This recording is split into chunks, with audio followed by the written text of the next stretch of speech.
Andre Ward, 27-0 with 14 KOs, is the WBA World Champion. But the recognized champion is Carl Froch, because you got Andre Ward, 27-0 with 14 KOs, for Carl Froch in 2011, for Chad Dawson in 2012.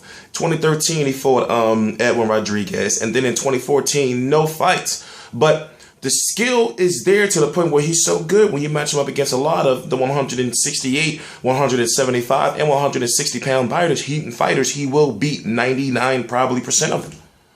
So I'm T Street Controversy. This is T Street Controversy Live. Andre, son of God Ward, WBA Super World Champion, 27-0 with 14 KOs, is the face of Throne Boxing, Rock Nation Sports. I believe the brand is Rock Nation Sports, but I believe they're calling themselves Throne Boxing as far as, the boxing segment of Rock Nation Sports. Now, Rock Nation Sports has been rumored for quite some time, well, actually about a couple of months, to be merging with Gary Shaw, who promotes guys like Darlise Perez, Turiano Johnson. Remember, he's the guy that almost beat Curtis Stevens before Endon did, and also he has Brian Bye-Bye Jennings, which is one of the reasons why I'm hearing there's a holdup between the negotiations with Vladimir Klitschko and Bye-Bye Jennings, just so they can get this merger thing out of the way. Well, if you don't know, I'm T Street Controversy. This is T Street Controversy Live. I cover every single major fight live. Boxing news, rumors, gossip, whatever. So, Andre Ward is the face of Rock Nation Boxing. On today, right now, January the 9th, 2015, he posted on his social media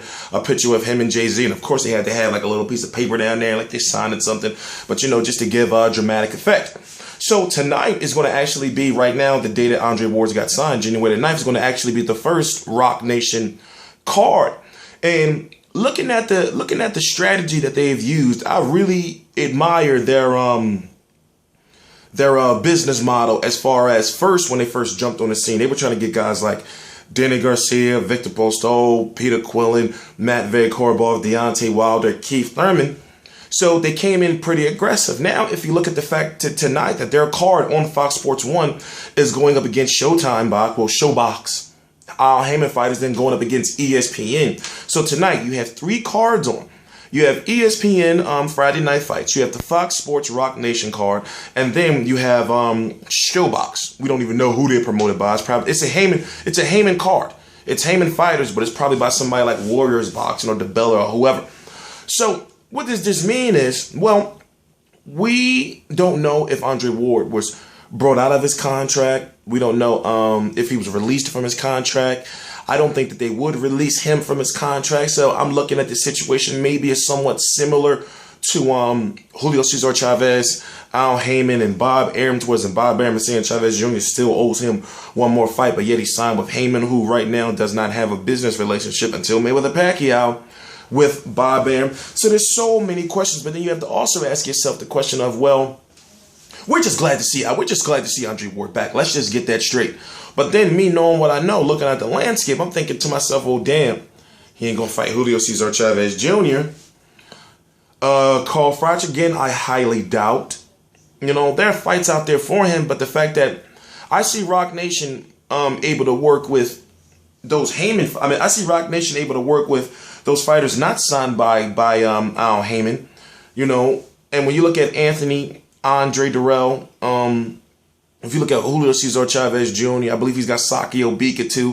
When you look at a lot of those fights out there, and we look at how Al Heyman has been trying his hardest to keep his fighters away from Rock Nation, it's hard to talk about what fights Andre Ward may be fighting. But I think it's good to say that fans just want to see him in the ring. So even if he has a tune-up against a guy that nobody probably even cares about, I can't even name any names right now. But even if he has a tune-up, that's going to be enough of fans to say, yes, finally he's back. But there's still so much going on because we haven't heard from Goossen-Tutor Promotions yet. And if you don't know, before Dan Goossen died, he had filed a $10 million defamation lawsuit against Andre Ward after Andre Ward had lost in court to Dan Goossen numerous times. So Andre Ward kept trying to get out of his contract, and fans had no choice but to assume that Andre Ward is doing something wrong, because why does he keep going to the judges and the judges listening to him and he keep losing? And then Dan Goossen on his deathbed basically filed a $10 million lawsuit against this guy. Like, I'm sick of it. So at that point in time, it looked like Andre Ward would never be fighting again. But Rock Nation, with the money that they've been thrown around, I believe for some reason they may have thrown a large amount of money at maybe Dan Goossen Promotions, or maybe somewhere around the tune of $10 million or so. I don't know. This is just speculation.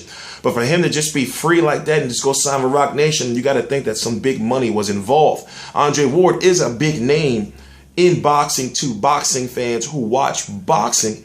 But as far as being able to sell seats and everything, they got to keep this guy active. Andre Ward, if everything is all signed, sealed, and delivered, he needs to fight 3 times. I don't care if he's a champion. He needs to fight 3 times in 2015. He'll be 31 next month. His birthday is on February the 2nd.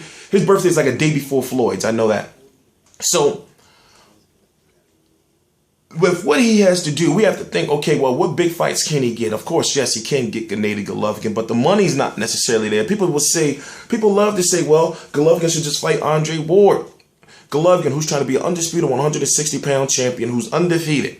You want him to move up to fight a guy by Andre Ward. Golovkin never comes into the ring at over, if I'm correct, 172, 175, 174, something like that. So I'm thinking to myself, he is really naturally 160 pound. Can he fight at 168? Yes. But high risk, low reward. You'll take a risk of really getting beat up. Andre Ward is good. Despite the fact that people haven't seen him, despite the fact that he hasn't been in the ring, people forgot that Andre Ward is really good. So get that shit out of your head that I don't see Golovkin beat him right now. I just don't see it. But that's just my personal opinion. I'm T-Street Controversy. The more this develops, I am going to be on it. I basically broke it down to you the best that it can possibly be broken down, in my opinion. You got Rock Nation, got their first card tonight. The day they get their first card, they released that they signed Andre Ward. Andre Ward, releases on social media. They signed with Rock Nation. They merged with Gary Shaw. They're very powerful now. This is a very legit boxing promotional company now. And they have the fighters. It's no better way to put it. And they have a face in Andre Ward that could lead them. They got a big pound for pound name right there. That guy at one point in time was number 2 pound for pound. The only reason why he's not on the list anymore is because he wasn't active when he wasn't fighting. I'm T-Street Controversy. This is T-Street Controversy Live. I cover every single major fight live. Please subscribe.